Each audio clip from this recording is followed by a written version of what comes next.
It is time to bring in Jim Lynch, cover your assets. Jim, of course, is an independent voice on Wall Street, the economy, and politics, bringing over 40 years of experience to these subjects and more. And ladies and gentlemen, let's bring in the Red Baron. Good morning. Good morning. Good morning. Good morning, everybody. Jill, everybody. And let me begin with, where do we begin? Anyhow, folks, someone has a word. I kind of mean that. Someone has. I'm glad to hear that someone's got as bad a voice singing as I do, Jim. Well, that wasn't what he meant. I know. Okay, so here, let me start with this. Things are unfolding at a very rapid-fire pace. It's obvious, but there's something I'd like to bring to our attention. Lamar Alexander, who is a senator from the state of Tennessee, he has said he's not going to run in 2020. The rumblings are that a number of senators, Republicans, they're rumblings, okay, are not going to run for 2010. This kind of sets it up for a showdown if indeed the House impeaches Trump, for the Senate to be in a very different position immediately as these resignations start taking place. Because much as we saw Bob Corker and Flake of Arizona begin to take on Trump, and as they were leaving the Senate, we will see more senators, I believe, stepping up and being critical. I'm talking Republican senators, and setting the stage for a possible showdown. Now, that's down the road, but the point is we have to understand that these politicians, these senators, these House of Representatives people, they become millionaires while they're there, but they don't become billionaires normally. So in the next several years, I doubt very much that Donald Trump is going to be first in their support. Rather, they will be supporting themselves. I don't know, Jim. We still on? Yeah, I don't know, Jim. I was, when Donald Trump was elected, I was one to think that Republicans would have been smart enough to dump him before the midterms, because of exactly what happened in midterms, and I predicted that was happening, and I was wrong. And here's what I see as someone who is old enough and was old enough when Richard Nixon was going to be impeached. The Republican body in the Senate made a very smart move when they went to see the president and said, "Mr. President, there's no way you have the votes," and they did it to save the country from going through an impeachment where a president was actually was found guilty during the impeachment process, and Richard Nixon was smart enough to take their advice. When Bill Clinton was impeached, and there's still people who don't understand that Bill Clinton was impeached. When the House goes through the vote and the Senate goes through the vote, you're impeached. Now you either win the impeachment or you don't. He wasn't removed. He was not removed. He did. He was not convicted, but you go through. You're impeached. The Democrats had enough votes to save it. To save the presidency for Bill Clinton. And when you come to this, where we stand now, I am now firmly convinced that the Republican Party, if in a hypothetical case, I'm going to say hypothetical case, if impeachment charges are brought, and people know where I stand, my opinion is on Donald Trump. My friends know it, the listeners know it, but If impeachment charges are brought, and the House will obviously, now the Democrats control it, vote to impeach the president. When it goes before the Senate, it's going to be very interesting because you don't have enough Republicans that are going to move. It's not going to happen, Jim, because look at what happened over the past couple of years. Anybody that disapproves of what the president does, who's a Republican, is basically kicked out of the party. you look at the fact that 80% of Republicans, 80% of Republicans support what he does, and that means that right now, you've got 80% of the Senate Republicans. They're going to support him. They're going to support him. I just don't see how an impeachment right now would succeed. I mean, yes, the Democrats could bring things out in investigations which have been shut down and not run properly by now. They could do all that, but they'd have to come up with a real home run hit to convince. I think they would need to convince. I think it's 10 or 12 senators, Republican senators, to vote for impeachment. I just don't see those. I don't see those 12 brave, strong souls. And while we're at it, let's please try and remember that our attention is supposed to be, at least if anything that I was watching last night, is anything to go by. And Marshall already knows this. I said, "Hey, Marshall, when is the Iowa caucus? When exactly is it?" And it's actually 12 months, 14 months from now.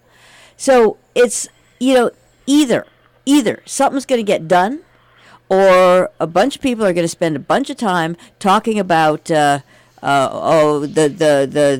horror of it all. And and here's where Jim was right. I think they have to.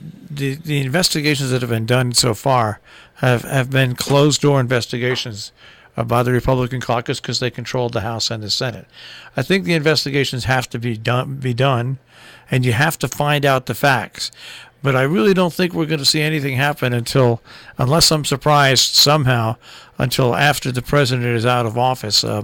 I just don't. That appears. Again, if you are watching the details of those things, that appears to be an area of leverage. Here's Jim, and you live in New York, so you would have a better idea of this. Everything that they're talking about with the Mueller probe, the thing that's going to get Donald Trump is going to come out of the Ninth Circuit of New York. That's the thing that's going to get. You mean the Southern District? The Southern District, the Southern District Court. That's those have already been forwarded to the Southern District. So I'm not saying that it's just that's not the Washington probe. That's theirs. That's their probe, but that's the thing that the indictments that are going to come out of there are going to be the troubling ones. Are the troubling ones because it's going to be against the whole Trump organization and a bunch of other things. It's business, as Big Ed Bookman used to say. Those are the home run hitters, and that's the beauty of the way Mueller set up his probe, is that he gave certain things to other agencies that they could use. Or so to speak, they could run with. And I think that those are the things you're going to hear the committee set up and talking about what's happening in that night. That seems to be what the big thing that is looming in the background.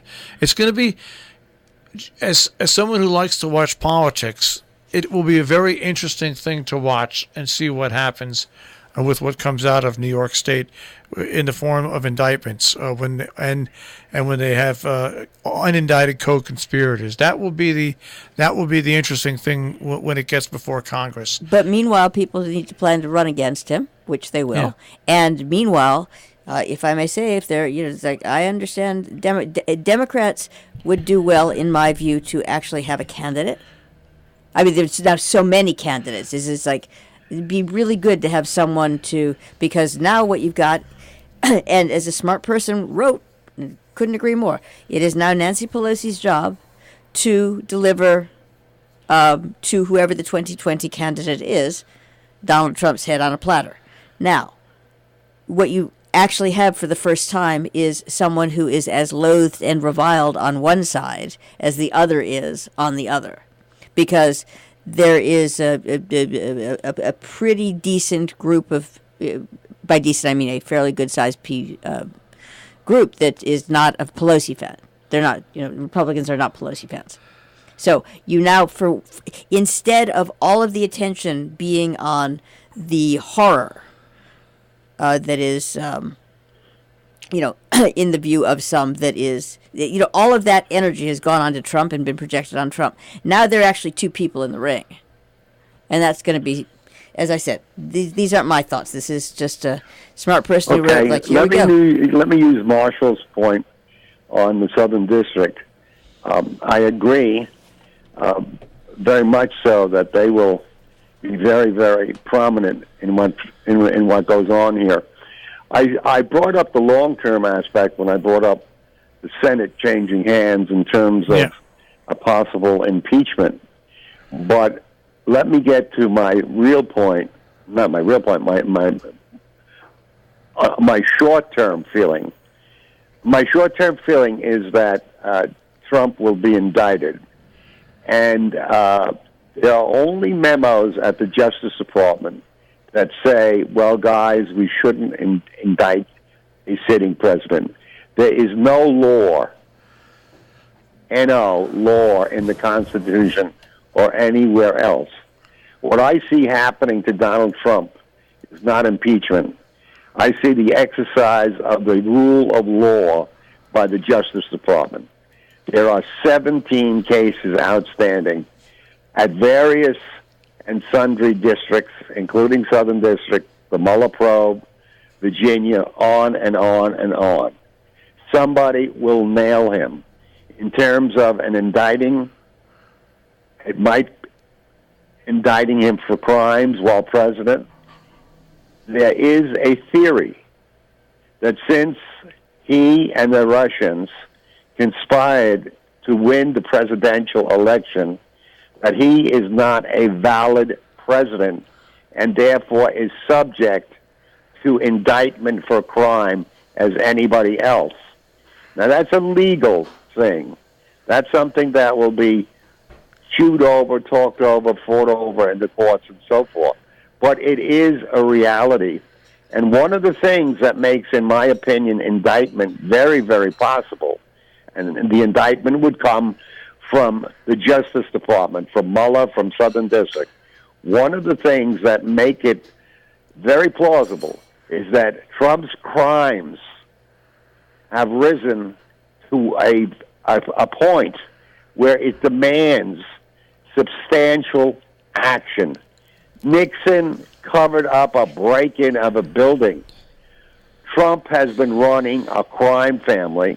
He's been stealing money from the American public through his hotels, through accepting bribes from foreign governments, through funneling money from the Russians to real estate and taking a fee in between. And of late, and this is not part of the investigation as I know it, basically being complicit in the killing of an American journalist. So I really, myself, am not interested in impeachment. I'm interested in a more short-term conclusion to this, which would be indictment. And people were going to argue whether it's plausible or not, but they can't argue with what's coming out now. If you look at the Senate, they have confirmed that the Russians have done more than their fair share of attempting to get Trump elected, which they did using Facebook and other sources. Now it's coming out. The same Russian trolls have been trolling Mueller, a man who is investigating Trump. Do we need any more evidence? It's obvious as the nose is on our face that Trump is up to his eyeballs in a conspiracy. One, to win the presidency, and two, to keep the presidency. I want to make a few quick flash points. Trump said when he was running, he would only get the best people. 11 people have left his government. 4 had to resign because they've been stealing, basically, to keep it mild. He told us that our deficit would go down. It's gone up to record heights. He told us that we'd have infrastructure. We have no infrastructure. He told that he would build a military so we would be safe. Well, folks, yesterday, it was. I'm certain it's been about. The Chinese and the Russians have supersonic jets that we cannot compete with, okay? This guy laid $750 billion on the table to support his friends in the defense industry. We are rapidly slipping behind in every area, internationally, militarily, and economically. So I think indictment is very much in the cards. The sooner it comes, the sooner we can dispense with this guy and get back to trying to be a civilized country. The Russians have done an incredible job, if you read how they were conspiring to have Trump become president. One of them is the use of Jill Stein, who was at a dinner with Putin and Flynn and took money. They're in part of what the Russians did, they basically said, oh, you don't like Trump, you don't like Hillary, vote Jill Stein, okay? You'll look and find that black people were set up. Oh, if you don't like either of them, don't vote, or vote Jill Stein, something else. We've got a bigger mess on our hands than we can possibly imagine, and therefore we need an indictment, because an indictment will get it all out. And the investigations are great, but the Justice Department can charge crimes, the Congress can't. So I want an indictment. Well, what's interesting to sit and look at. By the way, what we're talking about are all our own opinions, and right now everything is alleged, but there's a lot of writing on the wall. Jim, we were in between a rock and a hard place when Hillary Clinton was running against Donald Trump, because had Hillary Clinton won, and the Congress and the Senate were like they stayed.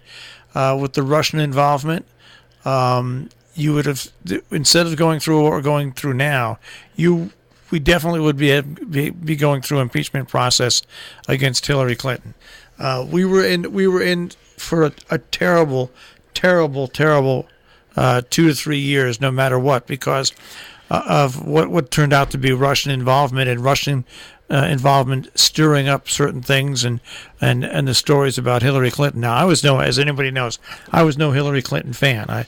I was a Bernie Sanders supporter, but we were in for 2 to 3 horrible years, no matter what happened.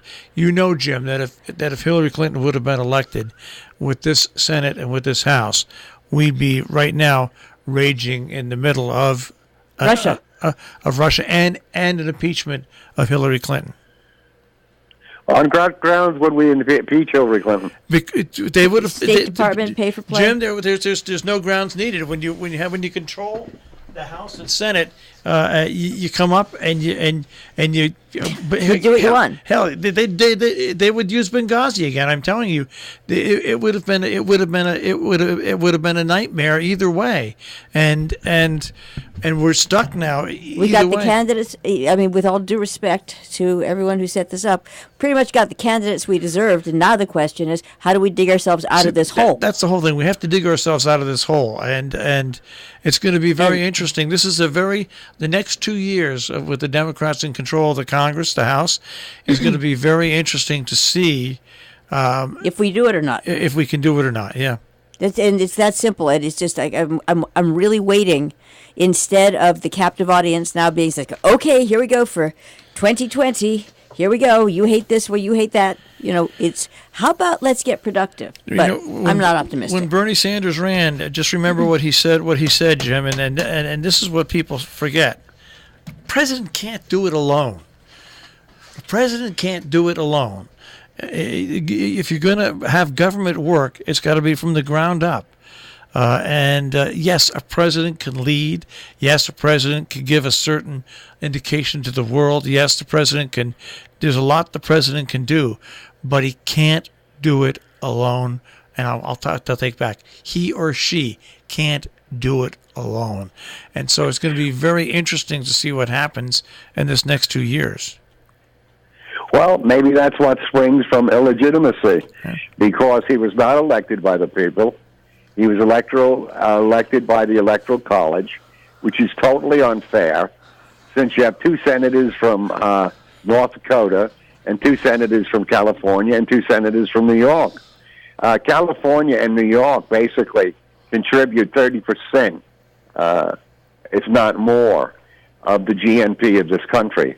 Why should these smaller states have the same say in what we're doing as a country, particularly when the country becomes divisive and those small states carry too much weight for what they do vis-a-vis the country? It's interesting you bring that up, because back when the Electoral College was formed, and I don't think that the founders of this country ever thought that we would be as divided as we are right now. Thank you, social media. I just don't think they ever thought that. Even though we went through a civil war, we went through all that, but this is totally different.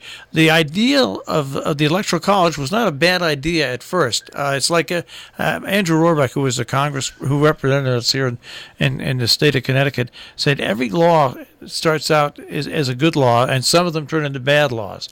It was set up so that the states equalized it. So that states, when you had national elections, they had as much power as the big states. Even though they didn't have as much population, it was kind of equal. That's what it was set up for. We have a weighted vote. I'm going to say this. We have a weighted vote in at the school board in Region 1, because some towns are smaller. But so that's what it was set up for. Now, we have obviously grown to the point where the Electoral College raises ire more than it did. The original idea was good, but it's not functioning really well now. But how do you treat that flyover zone, Jim? Maybe that's what in the 50s and 60s what it was called. You went from one coast to the other. That was the flyover zone. How do you make them feel part of the mix if you take that away? And bearing in mind that on your coasts, which control the media and the finance and the business, you've got a bunch of like-thinking individuals. That's the only thing. How do you make them feel in the mix? I think it's a matter of fairness. Yeah.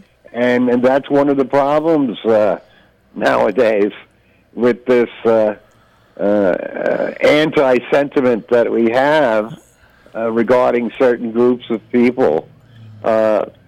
People have got to get into being fair in their minds. Yeah. And if we want continued chaos, then we don't improve. We will not improve, and we'll still have chaos. Yeah. A constitutional amendment would take care of the Electoral College, and then it's up to people to adapt. Go ahead. No, we only have 2 minutes left, and I'm sorry. We once again we get involved in a conversation. We probably took it in a place you didn't want to go, but it's very interesting when you look at the Electoral College. It really is what has happened over the past 3 elections or 4 elections is very, very interesting. And you know what? We've got to have a Congress and Senate that work like they used to work to get anything done. That's the bottom line. No matter who's president now, you've got to have a Congress that you go back to the old days where you had Tip O'Neill and you had, I'll say, Ted Kennedy. And on the Democratic side, actually working with one another, people like Barry Goldwater and stuff like that really did work. They didn't just cross the aisle ceremonially. They really did work together, and that's what we need, Jim. And it'll be really interesting because that's what this period should be about. Let's see, you've got any leaders out there waiting? Remember United, that thing that gave millionaires the right Citizens to United? decide elections? Citizens United. Worst law ever made. Yep. Well, I guess maybe if we start on that and get rid of that. Absolutely. I'm there. Maybe that's the beginning. Get some of that money out of there. Yeah. Absolutely. Worst law ever passed. Worst law ever passed. Corporations can be people. That's absolutely exactly the worst law. And remember, folks, as you're thinking of your next vote, minimum wage raised, health care, pollution control, infrastructure, good jobs, education for people to get into the economy, into the spin, so that they can make some money. All right. Anyhow, good talking to you. We'll succeed. Hey. Raise the flag. Watch out. All right. Have a good one. Take care. Love you. Bye-bye. Jim Lynch, and Cover Your Assets here this morning on Robin Hood Radio.